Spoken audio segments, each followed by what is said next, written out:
All right, it's only been on the books for mere months, but those that write these laws into said books, well, they're settling in for another edit. The state Supreme Court ruled that a recently passed voter initiative bill is unconstitutional. Senate Bill 1110 became law back in July, and it increased the threshold for qualifying a voter initiative on a ballot. The Supreme Court has now reset that ballot initiative process to how it was before, meaning where the law said you had to get 6% of the voters registered in all voting districts. Now it's back to the 18. Joe Paris spoke with the organization that objected to this new law and then immediately filed the lawsuit, Reclaim Idaho. They want to know about the decision and what happens going forward. We also checked in with Idaho lawmakers and got their reaction to this decision. It was wonderful news, and my heart was racing. It just kept on racing, and before long, it was tears of joy.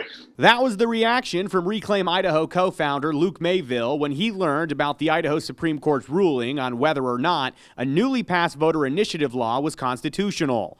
Reclaim Idaho filed suit, arguing that the law made a successful ballot initiative nearly impossible.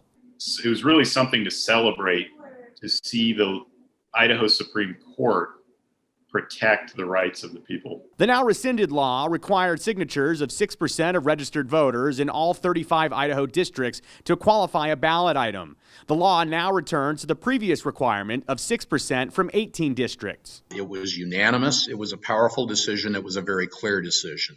Democrat lawmakers like Boise Senator Grant Burgoyne are speaking out in support of the decision, saying it is a major win for the rights of the people. The whole purpose of the initiative and referendum is really to be a check on legislative power, and that's completely appropriate. All branches of government have checks on their powers.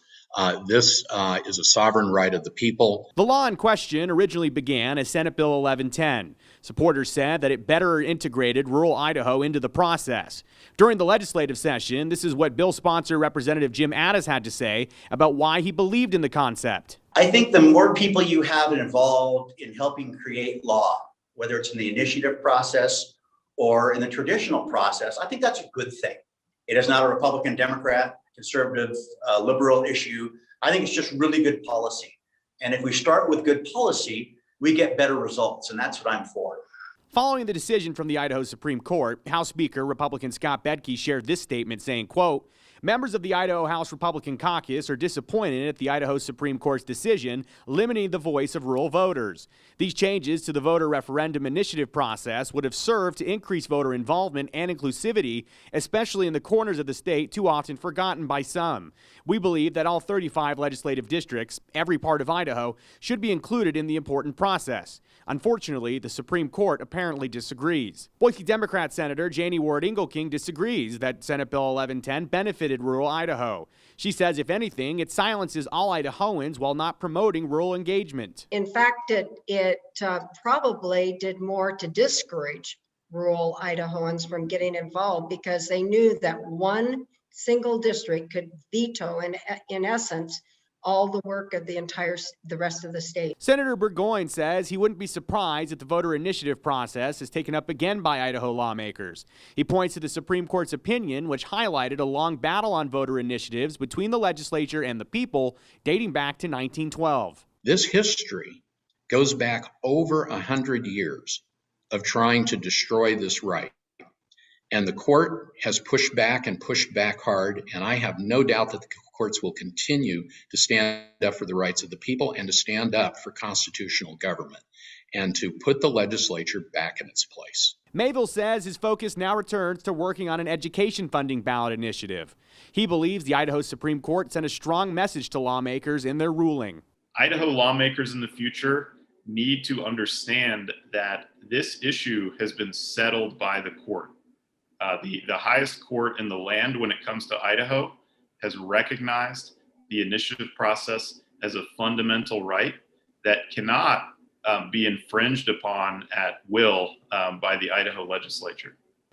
And we've seen a lot of your questions and comments about this ruling over the last day, but a common question, and PJ actually texted us this we've seen over and over, he wants to ask about the legal fees and how much this is essentially going to cost the taxpayers. Since the state of Idaho lost the lawsuit, they have to cover the legal fees for both their side and Reclaim Idaho.